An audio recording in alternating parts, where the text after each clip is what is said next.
Hi Tribe, this is Reverend Brenda Merritt Tamata, and I just got done doing like a 15-minute video talking about epigenetics and what I choose to entangle with or disentangle with energetically to protect my epigenetics expression and perception, and what I attune with and align with, and how Dr. Joe's work has helped me realize that I'm completely in love with my life, past, present, and unknown future.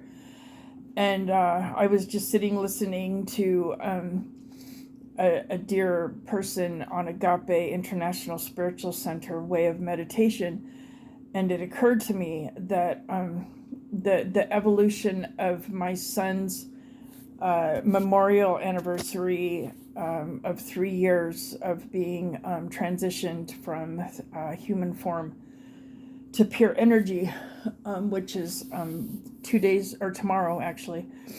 Well, our celebration that we're having today has evolved quite a bit since the beginning. I was having all kinds of different things that I wanted to project and messages and all these things for his anniversary. And I've created a foundation, Magical Mystical Mata Memorial. And I have all these messages I want to provide as far as mental health and being over medicated and causing tragedy in some lives. And here in the same family, there's like healing that's completely no symptoms of mental illness, and another family member dies, and being over medicated with psych meds led to that. And I realized that the other day, so I've been like channeling my son's energy, just to be blunt, and the 29 other people that died after him. And I'm embracing that about myself. I don't know if it's because I've died twice myself or what it's from, but it has been happening, and I acknowledge it, and I embody it, and I accept it, and I allow it, and I'm learning to love it.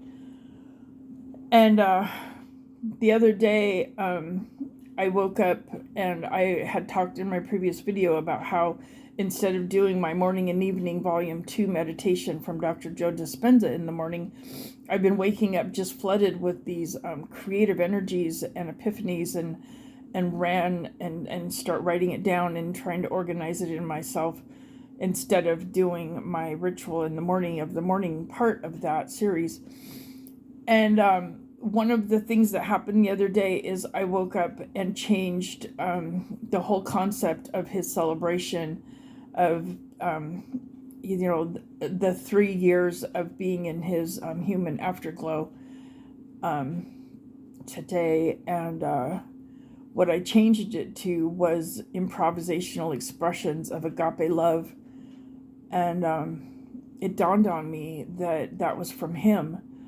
And that his biggest message is, more than anything, of feeling like there's been injustice done or anything like that in this industry of big pharma and so-called mental health treatment, is that agape love is first and foremost.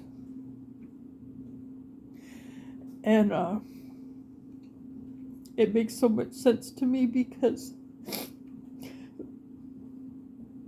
learning to love his transition, it just hit me that I love that too about my past.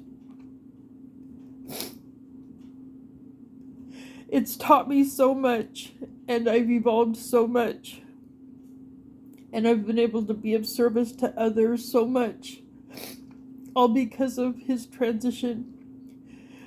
And although I love my son's humanness, and I always will, and there's probably gonna be memories of things I miss for the rest of my life about his humanness, his being deceased, and pure energy. It has brought me to a level of awareness and living and expressing as an individual expression of the divine that I never knew possible. And I'm not sure whether or not it ever would have happened without having the experience of his transition in my life.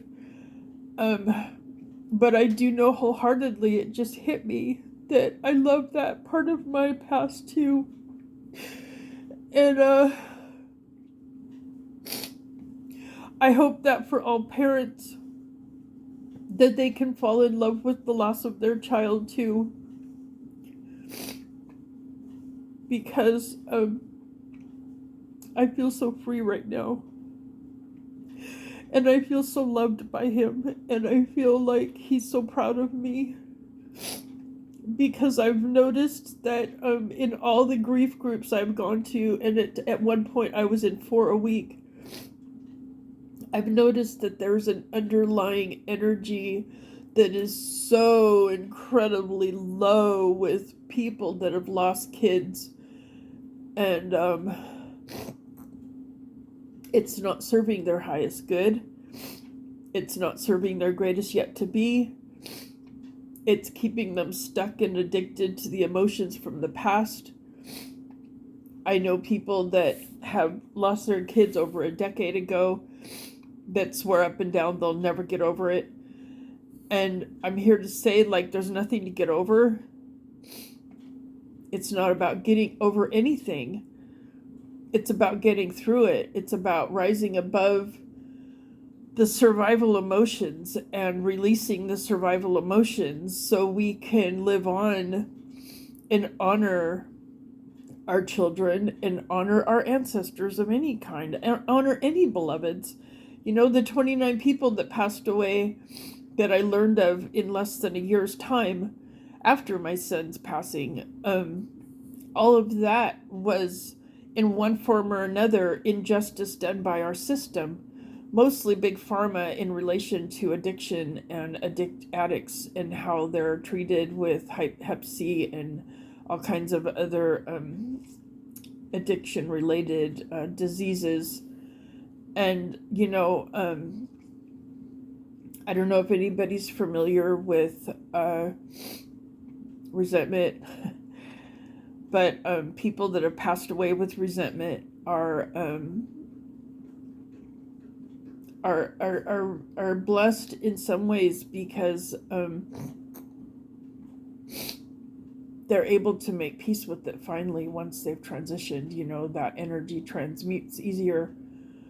But the truth of the matter is that we that live on are able to, if we choose, to find a new way. And I know I have found a new way. My psychiatrist even tells me, like, I don't have any kind of medical or psychiatric findings of having bipolar with psychotic features or complex PTSD, and I don't even need to see him again unless I want to. He said I could still be his client if I want to. But you know, my son, like, he was so over-medicated and so discounted and so dismissed for 16 years of his life that he finally started self-medicating with meth to hope to get back to school, because he kept getting kicked out of school 4 times. He got kicked out for falling asleep, and one time he just gave up. And that was when I was the most concerned, is when he gave up. But, you know, I get to love it all. That agape love is for all of it.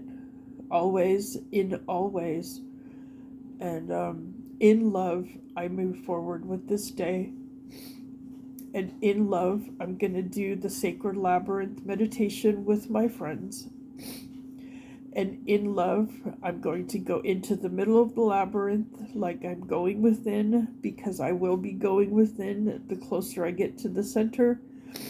And then I'll bring back what I bring back going out from the labyrinth center to the end. And then we'll express ourselves with agape love expression, however that means to whoever's there. You know, somebody apologized that they missed it and didn't even realize, they didn't even read the invite enough to realize that it's today. And, I'm not sorry for anybody that does or doesn't show up. Everybody that's supposed to be there is going to be there, just like in everything in life. I truly embody, how is it possibly going to get better than this? Like Dr. Reverend Beckwith always tells me, say, how is it possibly going to get better than this? And then I say, I speak it, and it's the law, universe. Now you need to show me. I am worthy, I am open, I am generous, I am receptive, I am ready, I am available, and I am so grateful for everything, universe. Bring it on. Yeah!